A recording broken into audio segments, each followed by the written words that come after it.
Hey there, welcome back. Melissa Harrison with Melissa Harrison Coaching.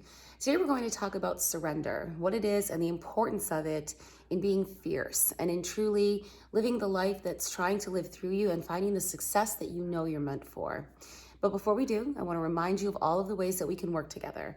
I offer one-on-one coaching. I have several packages and different options within those packages. I offer group coaching. I have a mastermind group, a monthly mastermind group. It's pretty amazing.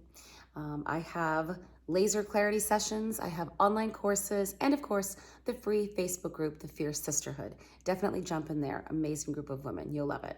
Okay, surrender. So oftentimes when we hear the word surrender, we have an image of a white flag being waved, and we think it means we're giving up.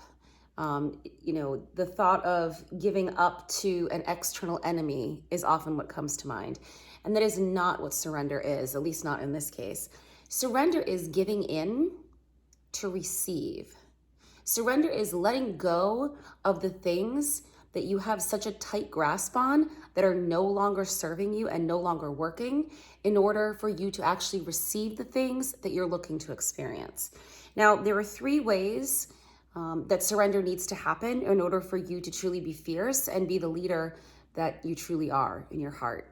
So there's being, doing, and having, and it goes in that order. Oftentimes, because we're ambitious and we have a tenacious nature about us, we think it's more about the doing, and it never is. The being has to come first. Otherwise, no matter what strategy you implement, it's not going to work. So what I mean by being is being extremely aware, curious, and aware of the dominant thoughts going through your mind every day, of the story, the dominant, consistent story that you're telling yourself about life. It's the agreements that you've made with life. And the beautiful part is you get to change those agreements anytime you want. And the way you do that is by changing the story that you're telling yourself. This involves surrendering old thought patterns that are no longer working for you. The next step is doing. This is where the doing comes in. But you have to have the new beingness, the new story running through your head, the new habit of thought running first before the doing, the behavior change is going to make any difference at all. Once that new story is in place, you've begun it, you've been consistent, even for like a day or two, you'll notice a shift. That is when your behavior will start to align with that new story. You're going to find yourself recognizing certain behaviors that you were engaging with that just aren't compatible anymore. So you're surrendering old behaviors that, again, don't serve you.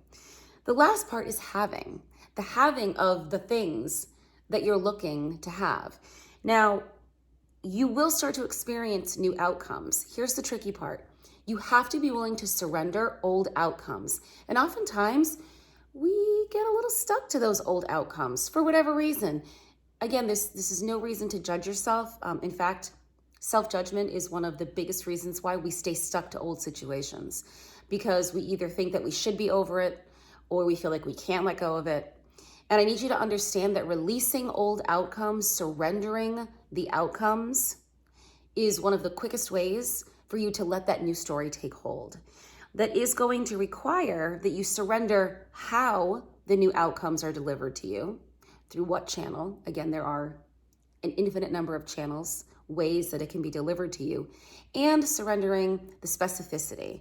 So when you're thinking of an outcome that you want, you need to be general enough that you can still tap into the essence of it, the feeling place of it. Sometimes the more specific you get, especially if it's something that feels big to you, that can thwart you because you put on blinders and think it can only look this one way, when in reality, the best thing for you is for it to look a little bit different.